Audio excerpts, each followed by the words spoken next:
প্রধানমন্ত্রী তারেক রহমানের সভাপতিত্বে মন্ত্রিসভার প্রথম বৈঠক অনুষ্ঠিত।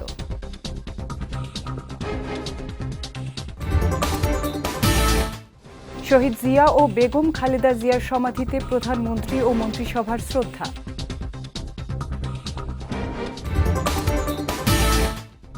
এবং যত দ্রুত সম্ভব পৌর সিটি ও উপজেলা নির্বাচন দেয়া হবে, জানালেন স্থানীয় সরকার মন্ত্রী।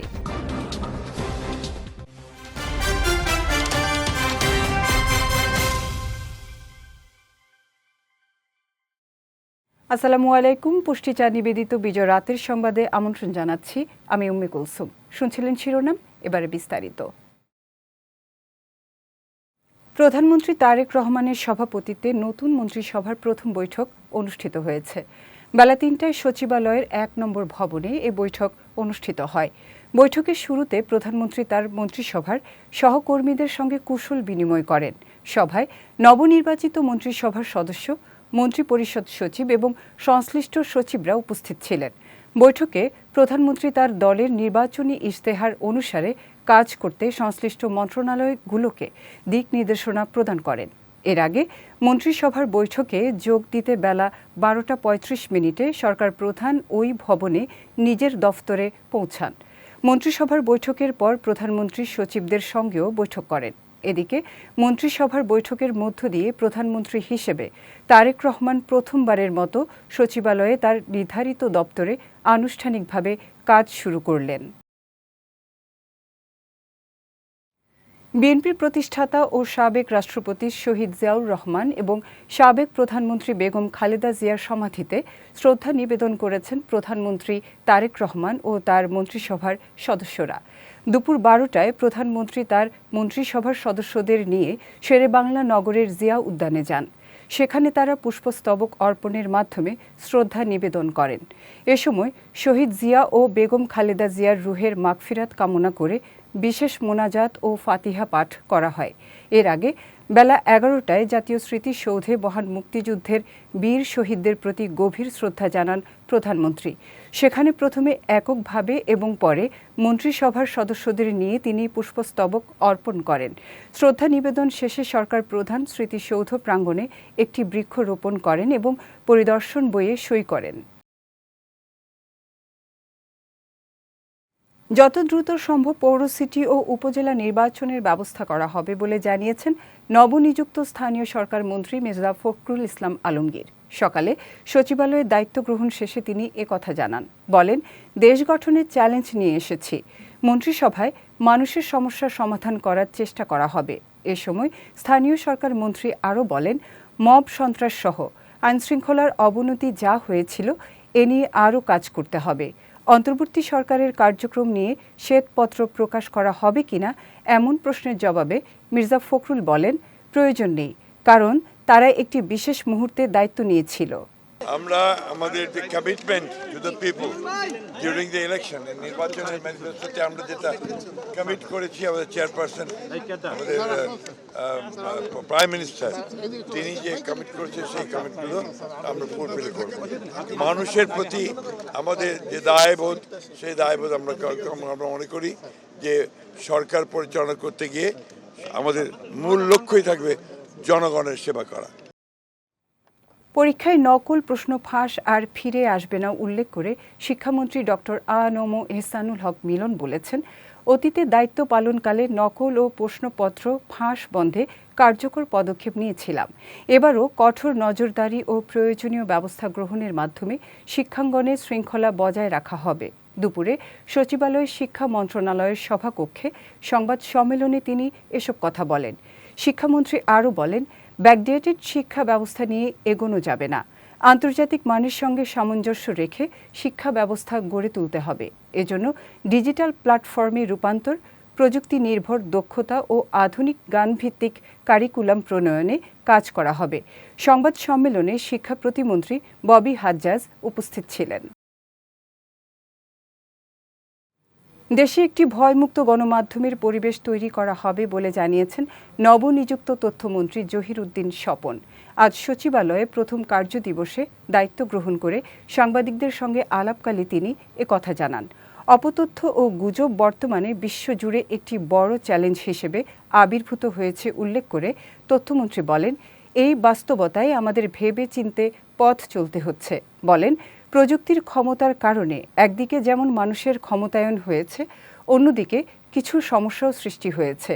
এসব সমস্যার সমাধান প্রযুক্তির মাধ্যমেই করতে হবে বলে জানান তথ্যমন্ত্রী জহির উদ্দিন স্বপন। আমি নিজে একজন নির্যাতিত রাজনৈতিক কর্মী এবং দীর্ঘ রাজনৈতিক কর্মীর ইতিহাসের পথ পেরিয়েই আপনাদের সামনে এই মুহূর্তে মন্ত্রী হিসেবে কথা বলছি। আমি নিজে জানি ভয় ভীতির মধ্যে যারা বাস করে তাদেরকে কী ধরনের মানসিক যন্ত্রণার মধ্যে দিয়ে থাকতে হয়। বিশেষ করে গণমাধ্যমের মতো এরকম পেশায়, সম্মানিত পেশায় যারা কাজ করেন, তাদেরকে যদি সারাক্ষণ উল্টো একটা নজরদারির মধ্যে থাকতে হয়, এই সমস্যা যেহেতু আমরা জানি এবং আমাদের মাননীয় প্রধানমন্ত্রী যেহেতু তার পরিকল্পনার মধ্যে গণমাধ্যমের স্বাধীনতার পরিকল্পনা দিয়েছেন, ফলে আমরা বাংলাদেশে একটা ভয়মুক্ত গণমাধ্যমের পরিবেশ তৈরি করবো ইনশাআল্লাহ। সরকারের ওপরে মানুষের যে পাহাড় সমান প্রত্যাশা আছে, সেটা পূরণ করাই সবচেয়ে বড় চ্যালেঞ্জ বলে মন্তব্য করেছেন আইনমন্ত্রী মোহাম্মদ আসাদুজ্জামান। বলেন, এজন্য নিরন্তরভাবে কাজ করে যেতে হবে, কোনো গাফিলতি করা যাবে না। আজ সচিবালয়ে সাংবাদিকদের প্রশ্নের জবাবে তিনি একথা বলেন। আইনমন্ত্রী আরও বলেন, মানবতা বিরোধী অপরাধের যে বিষয়, সেখানে আইন তার নিজস্ব গতিতে চলবে। তবে আইনের যদি কোনো অপব্যবহার হয়ে থাকে, সেটা আমরা দেখব বলে জানান তিনি। মানুষের যে পাহাড় সমান প্রত্যাশা আছে, সেই প্রত্যাশা পূরণ করা, এটা হলো সবচেয়ে বড় চ্যালেঞ্জ। সেই প্রত্যাশা পূরণ করতে যে আমরা নিরন্তরভাবে কাজ করে যাব। আমাদের কাজের মধ্যে কোনো গাফিলতি থাকবে না। আমাদের মূল জায়গাটা হবে বিএনপির ৩১ দফাকে ধারণ করে, নির্বাচনী ম্যানিফেস্টোকে ধারণ করে এগিয়ে যাওয়া। আমাদের মূল লক্ষ্য হবে বাংলাদেশে গণতন্ত্র, আইনের শাসন, ন্যায় বিচার প্রতিষ্ঠার জন্য যারা জীবন দিয়ে গেছেন, বিগত ১৬-১৭ বছর ধরে যারা জীবন দিয়েছেন, জুলাই বিপ্লবে যারা জীবন দিয়েছেন, এ দেশ গড়ার জন্য ৭১ সালে যারা জীবন দিয়েছেন, তাদের প্রত্যেকের চেতনাকে ধারণ করে আমরা সামনের দিকে এগিয়ে যাব। সরকার জুলাই সনদ বাস্তবায়নে উদ্যোগ না নিলে জামায়াতে ইসলামী কোনো ছাড় দিবে না বলে হুঁশিয়ারি দিয়েছেন দলটির আমির ও সংসদের বিরোধী দলীয় নেতা ডাক্তার শফিকুর রহমান। সংবিধান সংস্কার পরিষদের শপথ না নিয়ে জুলাই গণ অভ্যুত্থানকে অপমান করা হয়েছে বলেও মন্তব্য করেন তিনি। সকালে মিরপুরে পরিষ্কার পরিচ্ছন্নতা কর্মসূচিতে অংশ নিয়ে তিনি এসব কথা বলেন।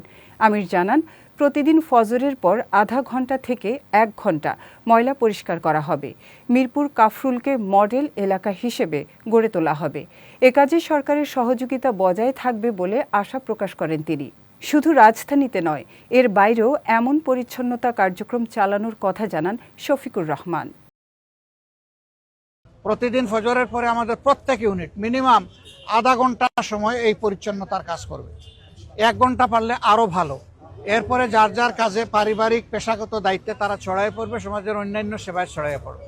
কিন্তু এখন থেকে আমাদের এই এলাকাটা আমরা চাচ্ছি একটা মডেল এলাকা হিসাবে গড়ে উঠুক। আমরা সরকারের ফান্ড পাই না পাই, সরকার আমাদেরকে কি দিবে না দিবে এটার তোয়াক্কা আমরা করব। তবে আমরা আশা করব, দাবি রাখবো, এই এলাকার ন্যায্য পাওনার থেকে সরকার যেন এলাকাকে বঞ্চিত না করে। এই এলাকায় আমি শুধু ওয়াদা করি নাই, আমাদের সাথে আরও যত প্রতিদ্বন্দ্বী এখানে নির্বাচনে অংশগ্রহণ করেছেন, সকলের ওয়াদা ছিল যে একটা ভালো মিরপুর কাফরুল আমরা গড়ব। এখন সবার সমবেত দায়িত্ব, আমি সকলের সহযোগিতা চাই। এবার পুষ্টি চিনি গুঁড়া চাল নিবেদিত জেলা সংবাদ।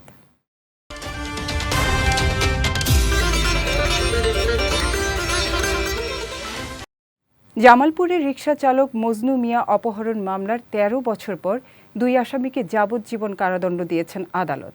এছাড়া প্রত্যেককে ১ লাখ টাকা করে জরিমানা করা হয়েছে।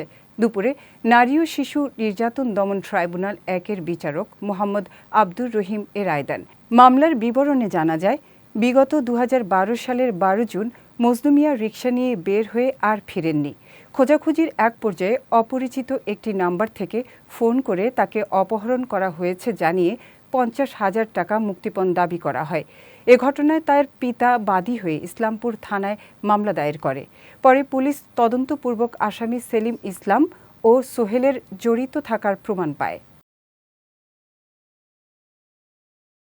রমজানকে সামনে রেখে অবৈধ পার্কিংয়ের বিরুদ্ধে কঠোর অবস্থানে রয়েছে বরিশাল মেট্রোপলিটন পুলিশের ট্রাফিক বিভাগ। এরই ধারাবাহিকতায় সকাল থেকে দুপুর পর্যন্ত নগরীর সদর রোড এলাকায় অভিযান পরিচালনা করা হয়। এ সময় অবৈধভাবে পার্কিং করে রাখার কারণে বেশ কিছু মোটরসাইকেলের বিরুদ্ধে ব্যবস্থা গ্রহণ করে পুলিশ। এ বিষয়ে বরিশাল মেট্রোপলিটন পুলিশের ট্রাফিক বিভাগের উপপুলিশ কমিশনার মোহাম্মদ শরফুদ্দিন জানিয়েছেন, নগরবাসীর স্বাচ্ছন্দ্যে চলাচল নিশ্চিত করতে পুলিশ নিরলসভাবে কাজ করে যাচ্ছে। এছাড়া এ বিষয়ে মানুষকে সচেতন করার জন্য পুলিশের পক্ষ থেকে নগর জুড়ে মাইকিংয়ের ব্যবস্থা করা হয়েছে। এরপর সতর্ক না হলে অবৈধ পার্কিং এর বিরুদ্ধে কঠোর ব্যবস্থা নেয়ার হুঁশিয়ারিও দেন এই পুলিশ কর্মকর্তা। রাস্তা ক্লিয়ার রাখা আমাদের দায়িত্ব। আর সামনে রমজান, আপনারা জানেন আগামীকাল বা পরশু থেকে রমজান শুরু হবে। মানুষ যাতে নগরবাসী স্বাচ্ছন্দ্যে আসতে পারে এবং তারা তাদের দৈনন্দিন যে কার্যক্রম সেগুলো করে স্বাচ্ছন্দ্যে চলে যেতে বাড়ি পৌঁছাতে পারে, এটাই মূলত আমাদের প্রধান লক্ষ্য। যে গাড়িগুলো ইলাকার, আমরা কারোকে এ পর্যন্ত মামলা দিই নাই, কিন্তু যে গাড়িগুলো ইলাকার পার্কিং করছে তাদেরকে আমরা সচেতন করছি, মাইকিং চলছে, সচেতন করছি। যদি কেউ তারপরেও রাখে তাহলে সেক্ষেত্রে আমরা আইনানুগ যে ব্যবস্থা আছে সেটা নেব। যাচ্ছি পুষ্টি ড্রিঙ্কিং ওয়াটার নিবেদিত খেলার সংবাদে।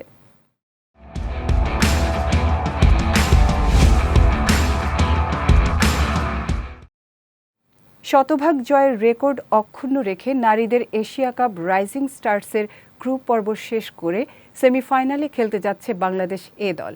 আজ ব্যাংককে মালয়েশিয়াকে 90 রানে হারিয়ে গ্রুপ বি এর শীর্ষস্থান নিশ্চিত করেছে ফাহিমা খাতুনের দল। টার্থাই ক্রিকেট গ্রাউন্ডে টস জিতে ব্যাটিংয়ে নেমে নির্ধারিত 20 ওভারে 7 উইকেটে 151 রান তোলে বাংলাদেশ। দলের পক্ষে সর্বোচ্চ 48 রান করেন লতা মণ্ডল। জবাবে বাংলাদেশি বোলারদের নিয়ন্ত্রিত বোলিংয়ে 9 উইকেটে 61 রানে থামে মালয়েশিয়া। লক্ষ্য তাড়ায় বড় কোনো জুটি গড়তে পারেনি স্বাগতিকরা।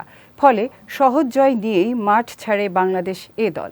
এদিকে গ্রুপ সেরা হওয়ায় এখন শিরোপার লড়াইয়ে আরও এক ধাপ এগিয়ে বাংলাদেশ নারী এ দল। বৃহস্পতিবার দ্বিতীয় সেমিফাইনালে তাদের প্রতিপক্ষ পাকিস্তান নারী এ ক্রিকেট দল। রমজান উপলক্ষে আবারও বিশেষ উদ্যোগ নিচ্ছে ইংলিশ প্রিমিয়ার লিগ ও ইংলিশ ফুটবল লিগ। পবিত্র এই মাসে মুসলিম খেলোয়াড়দের রোজা ভাঙার সুযোগ দিতে ম্যাচ চলাকালীন স্বল্প সময়ের বিরতি দেওয়া হবে। আগের বছরের মতোই দলীয় অধিনায়ক ও ম্যাচ কর্মকর্তারা মুসলিম খেলোয়াড় বা কর্মকর্তাদের ইফতার করার সুযোগ দেবেন। তবে এটি কোনো টিম ড্রিঙ্কস ব্রেক বা কৌশলগত টাইম আউট হিসেবে ব্যবহার করা যাবে না। ম্যাচের ধারাবাহিকতা নষ্ট না করে সুবিধাজনক সময়ে খেলা থামানো হবে। এর আগে 2021 সালে প্রথমবারের মতো প্রিমিয়ার লিগে আনুষ্ঠানিকভাবে এমন বিরতির অনুমোদন দেয়া হয়। এদিকে প্রিমিয়ার লিগে বর্তমানে খেলছেন একাধিক মুসলিম তারকা ফুটবলার, যাদের মধ্যে রয়েছেন মোহাম্মদ সালাহ, উইলিয়াম সালিবা, রায়ান আইথ নুরি ও আমাদ দিয়ালো। পুষ্টিচা নিবেদিত বিজয় রাতের সংবাদ শেষ করার আগে শিরোনামগুলো দেখে নিচ্ছি আরও একবার।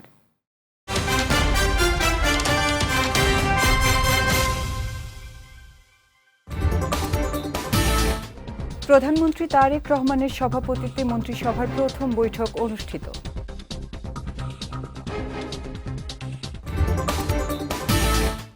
শহীদ জিয়া ও বেগম খালেদা জিয়ার সমাধিতে প্রধানমন্ত্রী ও মন্ত্রিসভার শ্রদ্ধা।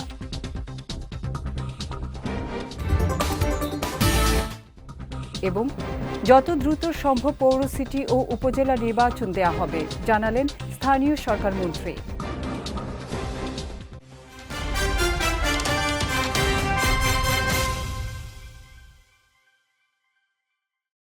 বিজয় রাতের সংবাদ শেষে আজকের মতো আমি উম্মে কুলসুম আপনাদের কাছ থেকে বিদায় নিচ্ছি।